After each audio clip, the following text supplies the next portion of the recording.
Aurora Public Library's Time Travel Panel. I'm going to be the moderator for this today. Let's go ahead and start by introducing everybody, starting with Julie over here. Hello, I'm Julie, or Miss Julie, as a lot of you may know me. So I'm a Hufflepuff, and I do a little bit of everything out of the Talons Reach branch. Hello, I'm Ron Harris. I work at the Central Branch, and I'm a Ravenclaw. Hi, I'm Philip. I also work at the Central Branch. I am also a Ravenclaw. Hi, I'm Dave. I also work at the Central Branch as a security, and I am a Hufflepuff. Fantastic. All right, let's go ahead and get started with our first question. So, how do you think time travel works? And I'm going to start with Dave for this. That's a tough question. So going into the science thing, I'm going to kind of shoot it over to Ron after this because he's more of the expert on that aspect. So the faster you go, the slower time gets, which is kind of a weird thing. So if you reach the speed of light, theoretically time would stop. So if you go faster than the speed of light, time would go backwards. So if you look at it like a ribbon, like rolling out toilet paper or a paper towel or something, you would be right behind it and that would be the constant presence. But when you stop and then you go back, you would start to age backwards. So I don't know how time travel works unless you stop time and then you somehow miraculously jump back in time and you're in the Cretaceous period or Victorian era. And time travel is confusing, and I'm going to throw that over to Ron because I think I kind of screwed it up. So what Dave explained is basically Einstein's, the basis for Einstein's theory of relativity. He was traveling on a tram car, and he was traveling away from a clock tower, and he noticed that as he was moving away, the hands on the clock were slowly moving until it seemed like they stopped altogether. So theoretically, that's how time travel should work. If you travel at a fast enough speed in a certain direction, time will technically stand still and therefore stop, and you will be traveling through time. Which I guess I can buy that.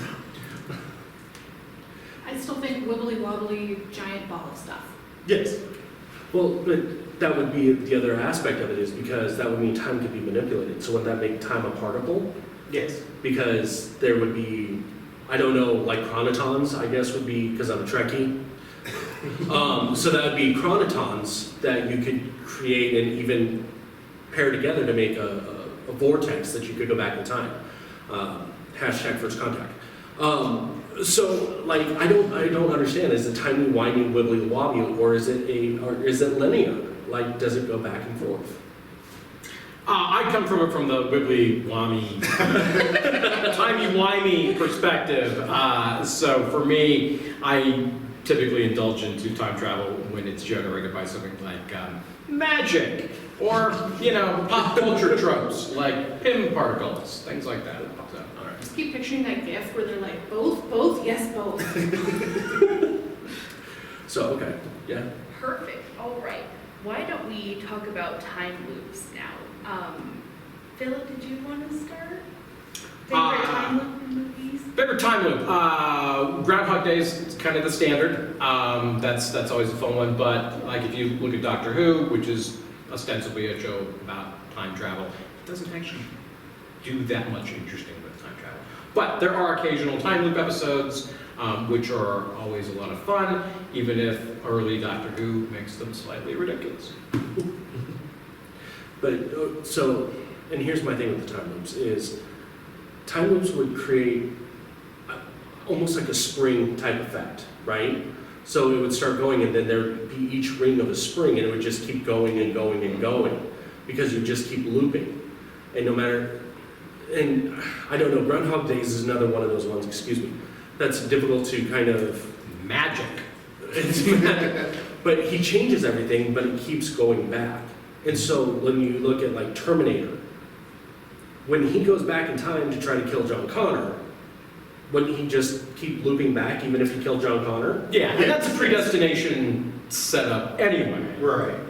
Where John Connor sends, spoilers you haven't seen John Connor, sends Kyle Reese back in time to protect his brother, and that's a self-fulfilling prophecy because he's then the father of John Connor, and otherwise he wouldn't be able to go back in time, which I think is the grandfather. That is the grandfather paradox, yes. Let's go into that. Okay, so the grandfather paradox works under the premise that time is a loop, it's not linear. So therefore, we'll actually illustrate it by talking about I'll call it the Thanos paradox, because in Endgame, Spoilers. Spoilers, Rhodey asked like, well, why can't we just jump back in time and just, I'm not going to do the gesture. So yeah.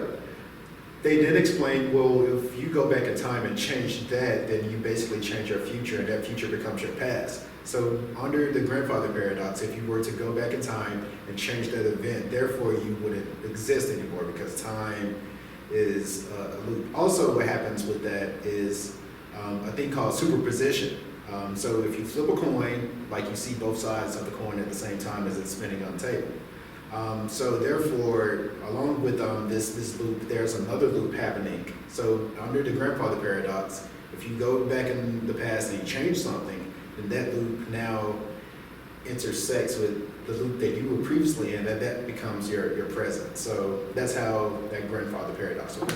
Back to the future. Yeah, or Futurama. Futurama Yeah, does this Futurama, actually yes. as well. Yeah. So, okay, so what you're saying is that, so there's a quote from Star Trek Voyager, and the captain says, "Don't try to understand time travel." So with that paradox, doesn't that create a loop no matter what? So you'd be constantly stuck in that loop, even with the grandfather paradox. And the other thing is if you can't get back to the future because you have already altered that future, so that future doesn't exist. Yes. So you would have to live out your entire life in that paradox. So therefore, when you got to that point, would you just simply stop existing? Like the book we read, Recursion, great book by the way, where when timelines intersected, people would remember things, but then how would that? To me, a great, and the science in this movie is kind of iffy, but a great illustration of that is Looper, if you've seen Ryan Johnson's Looper. Sure. So there's a certain event that happens, once again, spoiler alert, and that's how he closes the loop, because he takes it upon himself to close the loop. So therefore, everything that happened previously didn't happen, and therefore he had to take an action to close the loop himself.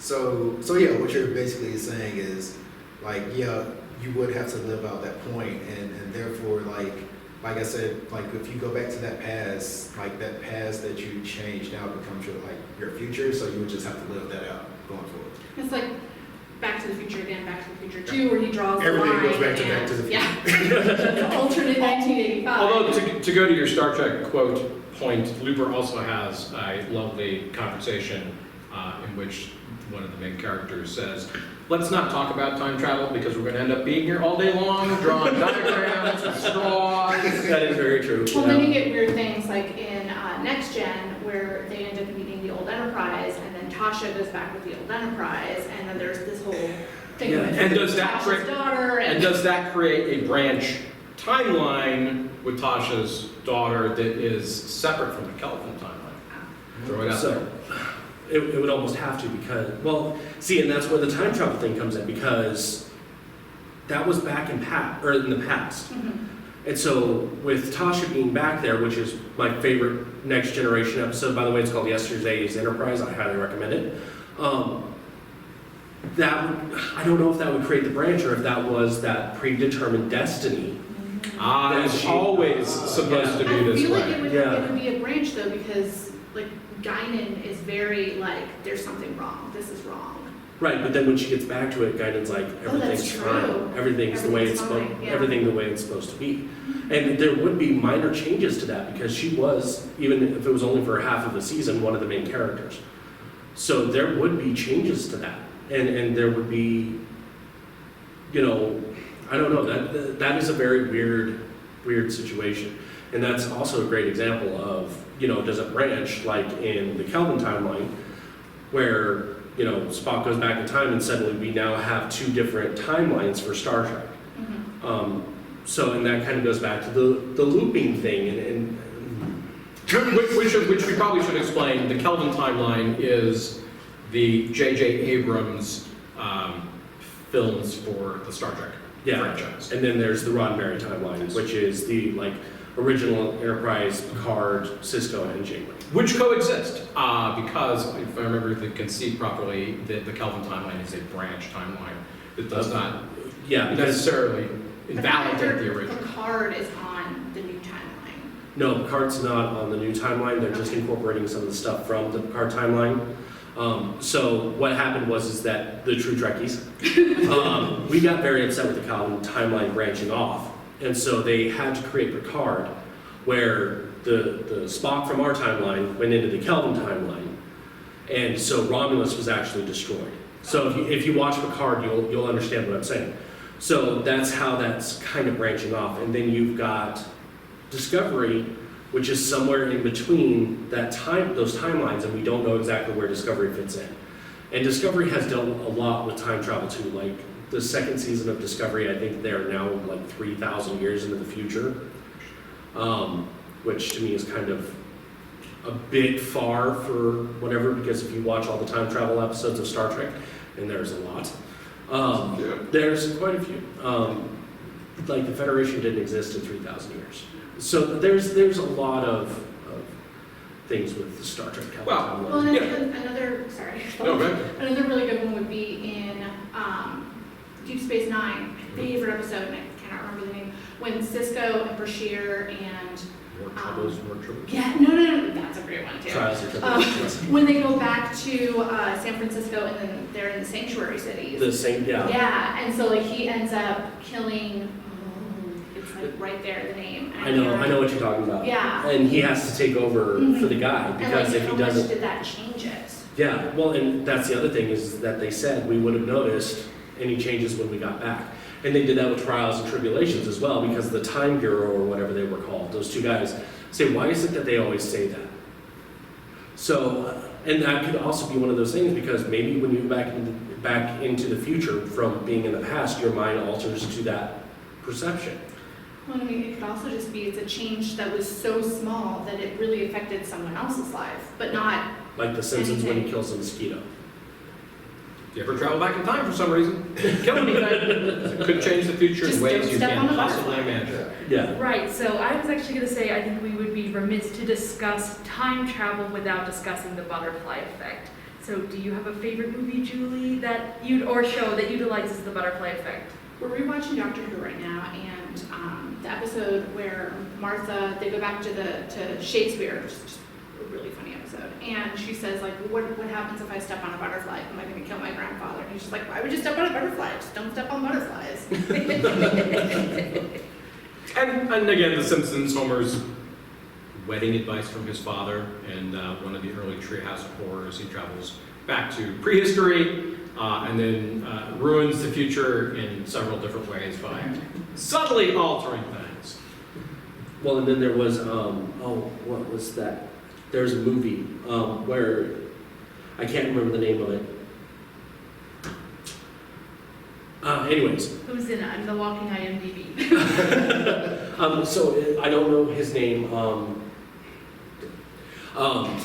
So We'll come back to that. Yeah, we'll come back to it. But anyways, genetically, the men in his family can travel back in time, and they can alter little itty bitty things.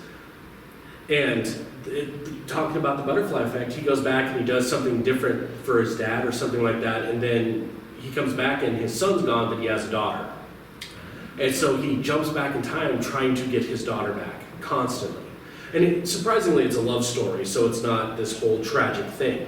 But, then he learns how to do it. And then he keeps going back in time to make his life better, to change little itty bitty things to make somebody else's life better, to make whatever in those short little bursts, instead of, going back and killing Hitler. Because that would drastically change everything.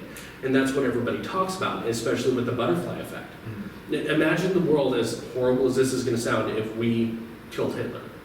There would be no war crimes. There would be, it's time travel. Well, then Discovery of Witches. I don't know if anyone else has seen. No? Okay. So it's based on a book series, fantastic. You guys should read them.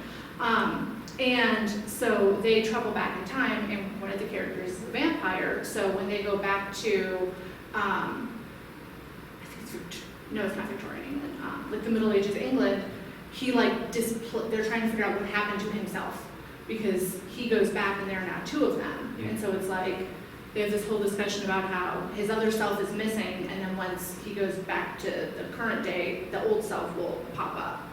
And so that's kind of the whole interesting thing too. What happens to if there are two of you?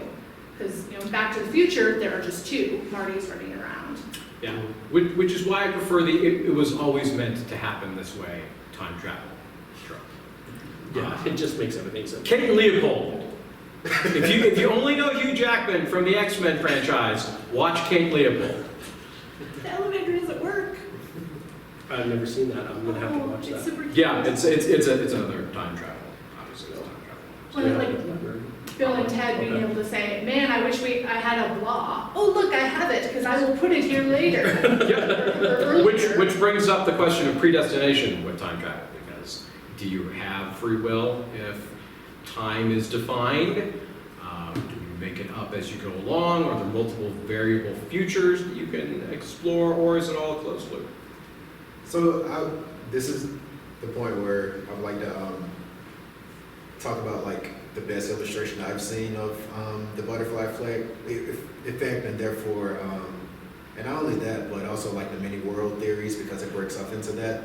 So if you like Ex Machina Annihilation, Alex Garland's Devs on Hulu is the best illustration I've seen of the butterfly effect, and basically feel what you're talking about. It goes into determinism. So like if I am, if I have a cup of coffee and I spill it on my shirt, and I'm late for getting to work, and you miss, the accident on the way to work. But, if I have my coffee, I was like, oh, this coffee is delicious, and maybe, that crash happens. But, so yeah, basically time and free will, like, are those things interlinked, or are they not? So that's an interesting thing to think about as well. Sliding doors Sliding doors, which is is an interesting exploration. Not strictly time travel. When Doctor Who with Tennant has that was where they go to the other version of Earth with Rose and Cybermen. Mickey, and the Cybermen and Daleks. It's like the best thing ever is the Daleks and the Cybermen trash talking. Yeah. If you're looking at multiple realities, like kind of the many worlds, there's a version of everything sort of available out there. I think Rick and Morty's a property that explores that really well in a fairly intensely thought out way. I want to talk about Harry Potter. So Okay, we're going into magic. All right. I'm sorry. What's your house? What's your mentality? I'm a Slytherin, just for the record. So I'm a little confused with the free will thing. So are you saying, let's take Harry Potter for an example, the Prisoner of Azkaban. What if Harry and Hermione hadn't figured out what they needed to do in order to save their past selves? So, I guess in the many world theories is there's, think of it as like a choose your own adventure book. So basically there are several pathways to reach the same destination. So in theory, in this particular timeline, they were always going to reach that certain place. So it may not have been with this decision, but it may have been a decision down the road that led them to that place. So yeah, that's The movie kind of fixes it Yeah. with that's what the back of my head looks like in a moment, which I don't believe is in the books. Doesn't fix the Patronus. no. Why doesn't it fix the Patronus? Because that one it could only have happened because of the time traveling, versus, I was always going to spill my coffee or be late to work this morning, and that's the timeline that follows. The Patronus is one of those tropes where it only occurs because the time travel occurs. So if they had not gone back in time, Yes. so it was meant to be. It's always, it was always supposed to turn out. Yeah, he knew he could do it because he had already Which, done it. if time is a defined, linear thing, then really whatever you do, arguably, is what you were going to do. Right. So you don't have free will, but you kind of do whatever you want. I'm not encouraging. All right, well, why don't we talk about if we think time travel is possible in our world, not in movies? Yeah. I do, yeah. There's, the more we learn about the physics of our world and our universe, you know, the light speed thing, when at the beginning of the discussion, when I said, you know, the faster you get towards the speed of light, you know, the slower time gets. Well, eventually you might be able to go past that. And if you do that, you would, in essence, time travel. And I think Star Trek, because that's where my time travel stuff comes from, kind of touched on that a little bit. And that's why it's not faster than light travel, it's warp speed. Because they warp time and space around the ship. The ship technically doesn't move, space and time moves around the ship. That's, yeah, we can go into that a little bit later, but it's a totally different, yeah, that's a technology of Star Trek, that's possible. Science, man. But, you know, I definitely think that it's real. I think that, you know, there was a book I read called, or a series of books I read called The Lost Fleet. And they used gravitational wells to travel between star systems because the gravitational wells bent time and space, and they could travel between the two stars in that time. So it would take hundreds of years to 4 or 5 days. And it you know, that kind of makes sense to me because black holes, light, time travel, all of that kind of intersects. But then I will ramble, so please forgive me. When you start bringing in Neil deGrasse Tyson into it, and he starts talking about, you know, black holes being rips in dimensional time and space, the possibilities are out there. We just need to get out there to see it, and we just need to study it more. And unfortunately, that's not going to happen in my lifetime. If you're very confused, please go to the library and check out Astrophysics. What is the title? Astrophysics for People in a Hurry by Neil deGrasse Tyson. The audio is fantastic. He narrates it. And that's why you should always go to your library if you have questions, because we have books on everything. But as Philip would say, it was always meant to happen. And one of my most embarrassing admissions here is I love to read about the Hadron Collider, which is basically quantum computers, because everything we see around us are just tiny particles called photons. So photons are in there bouncing around, and there's this thing called the God particle that is technically, you know, could also peek into many worlds, many simulations, and also it could be a pathway to time travel. So theoretically, it is possible because, as Dave mentioned, you know, black holes are just a rip in space-time. So, like, if we were able to venture out that far, like, would you go through that black hole and travel into, like, the past? Who knows? But so theoretically, I think it is possible. We just haven't discovered. Well, we don't have a DeLorean yet, I guess, but no, I do think theoretically time travel is possible. Going back to Doctor Who, there was a really great line where same episode with Shakespeare, where they're talking about how the witches have these magic words, and it's like, you would call it magic words, or they call it magic words, you call it science, but it's like all part of the same thing. And I think, you know, Clark's Law. science is just like cool magic. Yeah. I think I think time travel is possible, going to be possible. I think there are, you know, theories and simulations right now which very strongly suggest that that's something that's achievable. Will it be like Back to the Future? That I question. Yeah, let's not create a Biff Tannen. Yeah. I think it'll be very, sorry. Go ahead. Oh, no, ladies first. So, thank you. I think it'll be very interesting to see kind of how things go about and what becomes of it. Like, if there are, you know, like right now we're getting into, like being able, the normal person with, you know, tons of money can now go to space, right? And so I wonder if there'll be things like that where you can take a vacation to ancient Greece. So, and there's a book that he and I read. It's called Recursion. You can find it at the library. It deals with that, where this lady kind of makes a chair and it maps your memories. And somehow this guy, a billionaire, figures out that you could travel, use your memories, and go back in time. Well, when you go back in time, you intersect with the person you are, so you have those memories from the past.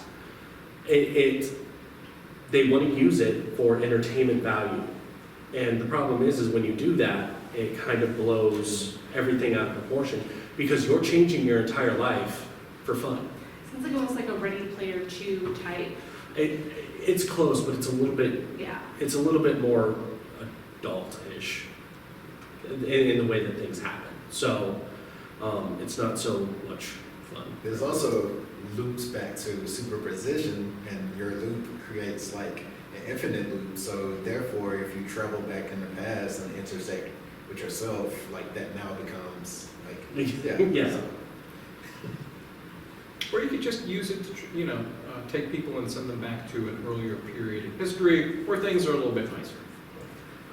If, say, the Earth is facing imminent destruction and you have time travel technology which allows you to hijack airliners. I would absolutely do that. Well, no, I would say we could even go back further than that. Because if we drastically need to alter history to save a planet, like to save the planet, there's all kinds of places where we could have gone to, the Black Plague. I don't necessarily think we need to save a third of Europe, but I'm just saying. Or to help divert climate change. Go back to one of the more, we'll say, like Teddy Roosevelt is a prime example because of the national forest and all that other stuff. Go back in time and be like, hey, this is what's going to happen if you continue to allow the Industrial Revolution. And I think it was not J.P. Morgan who had the Rockefeller was the oil tycoon. I think Tycoon, for sure, yeah. I think Rockefeller was an oil tycoon. You got to kind of stop Rockefeller and start diverting it towards this other stuff that we will give you the technology for to kind of save the future. And I'm okay with that, but I don't know what that would happen, what would cause the planet to blow up. because then your future will become your past and we'll address it. Yeah, Should we do the ultimate thing? If time travel is possible, our future selves should walk in right now. I don't think we're gonna. All right, real quick, because we don't have much time left.